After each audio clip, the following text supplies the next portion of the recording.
开场就先告诉你啊，本期视频可能会有一些枯燥，但这事关你的信息安全，强烈建议你看完或者先收藏起来。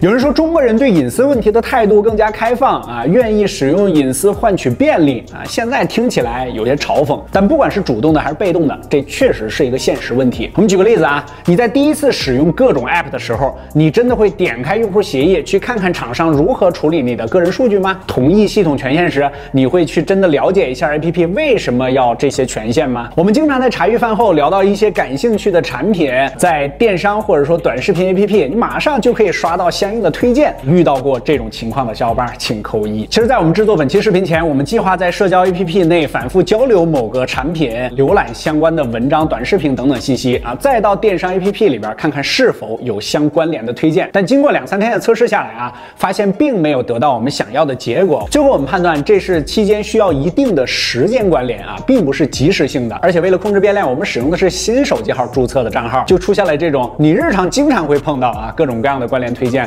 但是你刻意想要复现的时候啊，又实现不了的这种结果。但这并不影响我们本期的探索主题啊，我们换个角度，以生活中遇到的权限设置为主，以华为手机的鸿蒙系统为例，看看在系统内 app 之中，在大家使用各种功能服务的同时，我们个人如何最大程度的保障自己的个人信息安全。我们详细了解完了，发现真的还挺重要的。本期的前半段，我们先说一下系统权限管理这个大类啊。1.1照片与存储权限 ，App 使用保存文件或者图片的方式向你获取存储权限，就能从你的相册中分析你的身份证、银行卡、合同、照片等等信息啊，听着是不是挺恐怖？2019年，某知名金融 App 就被爆出会后台保存用户的截图与照片到自己的文件目录中。2021年，你我都在用的某绿色软件被爆出在使用中会频繁读取相册，这些消息一度被推上热搜。最后官方的回应，这是为了能在用户调起相册时更方便快速的选图。但假如啊，注意，只是假如，不是说这俩啊，如果有不良 app 真的用来上传做用户分析呢？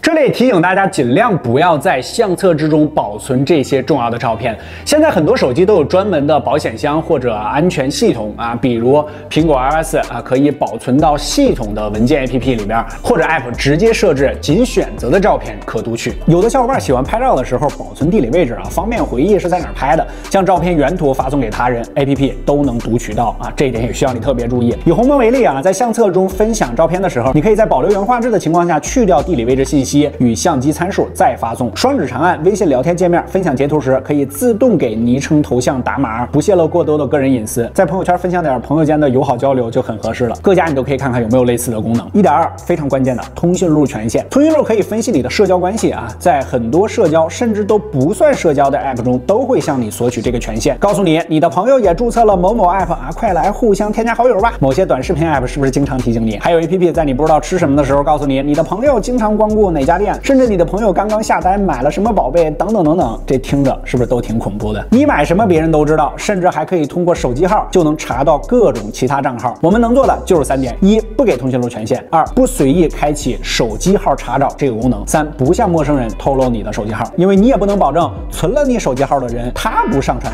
他的通讯录，对吧？1.3定位权限，设置好什么程序不能使用 GPS 或者使用模糊定位，还能一定程度防止各种 app 频繁唤起 GPS 导致的耗电。例如电商或者外卖软件，只需要选择最终的收货地址，就能保证正常的运送到达，而不需要时时刻刻使用 GPS 权限。目前鸿蒙从 2.0.1 版本开始支持了模糊定位，一些天气类、本地资讯类的 app 只需要一个大概的地理位置就可以工作了，不用担心过多暴露精确位置。其他家也都有类似的功能。1.4可能是你听的比较少的啊，局域网络，除去需要投屏和家居之外 ，app 几乎不需要本地网络权限。2021年开发者论坛 VREX 上有人爆料，家里的电视每隔10分钟就会扫描一遍全家联网的设备，把很多关键信息都会打包上传到某域名。电视都能做到这种程度，手机那就更容易了。判断你家里有哪些智能设备，你几点到家联网，判断你的作息，甚至还可以判断你经常在家联网使用什么 app， 这些理论上都是可以做到的。曾经的311晚会爆料过，一些店铺会配合假基站、WiFi 和人脸识别摄像头，给到店用户推送广告或者判断其消费能力，甚至还会截取你的手机网络，看你正在使用什么 app。这性别，大概的年龄，然后他的性别，他使用手机设备是什么？可能说这些人平时少输入一些关键词，他传的 APP 我们就知道。现在的手机基本上每次连接 WiFi 的时候都会随机生成 MAC 地址，防止部分设备追踪，默认也都是开启的，可以一定程度上避免免这类问题。但说到底，我们还是不建议你在陌生场所随便连接什么陌生的 WiFi。1.5麦克风相机权限，有的小伙伴可能会问啊，那偷听用户讲话在 App 内推荐商品这种情况还有吗？其实现在大部分系统都有麦克风和摄像头的启用提示，这种方法太容易被发现了啊，也会加剧耗电。每天分析大量用户的语音、视频数据，从中提取关键信息的时间和价值也是不划算的。你得先这样，然后再这样，然后再这样，最后你再这样，听懂没有？在使用期间，我们发现了一个问题啊，鸿蒙的相机麦克风提示并不是强制显示，例如微信、支付宝扫码界面，它没有状态栏啊，就看不到提示，只有下拉状态栏才能看见。微博扫码界面有状态栏才能看到提示，还有美图秀秀从相机进入相册没有状态栏，但是下拉发现有提示。我怎样才能主动发现有没有使用相机呢？MIUI 和 Android OS 也有类似的问题啊 ，ColorOS、iOS 和 Flyme 3家，你只要开启了摄像头，就会强制显示绿点和相机提示。我们在工作室内部也询问了一下意见啊，主观认为不强制显示属于是做了这个功能，但是没有发挥什么太强的实际作用。希望后期各家能有一些强制性的改进。如果你正在使用的是 P50 Pocket 啊，你可以在设置中开启一个超级隐私模式，合上手机，系统就会将摄像头、麦克风、GPS 等功能直接全部关闭，重新展开就能自动恢复。这算是利用了 Pocket 翻盖机的产品特性了。系统的权限管理这部分我们简单总结一下，综合体验下来呢，鸿蒙目前对于权限管理还是相对来说比较完善，可以按照权限管理应用，也可以按照应用管理权限。界面呢比较整洁，但是相比MIUI那种图文柱状图、时间线相结合的风格相比啊，我们主观认为华为在界面美观和实用性上确实还可以再改进一些。但各家系统都不同啊，功能点也都不同啊。如果你对这方面比较重视，建议你还是看看各种说明啊，按需使用，别怕麻烦。OK， 下面是第二大部分啊，来看一看各种第三方 APP 之中啊，你怎么样保护自己。2.1软件安装，直接建议你啊，就不要随便安装什么来路不明的 App。在 iOS 上，因为严格的审核制度，才走到了今天的成功。在其他设备上，你也可以开启纯净模式，达到类似的功能。鸿蒙在非官方安装 App 会有显著的提醒啊，引导你跳转到应用商店，需要输入密码、2次确认等等。其他家也有类似的功能，比如说年龄稍大的长辈可以开启这类似的功能，避免他不小心安装垃圾软件。我们在之前老人机专题那期视频中聊过啊，这些垃圾软件有多恐怖、多恶心。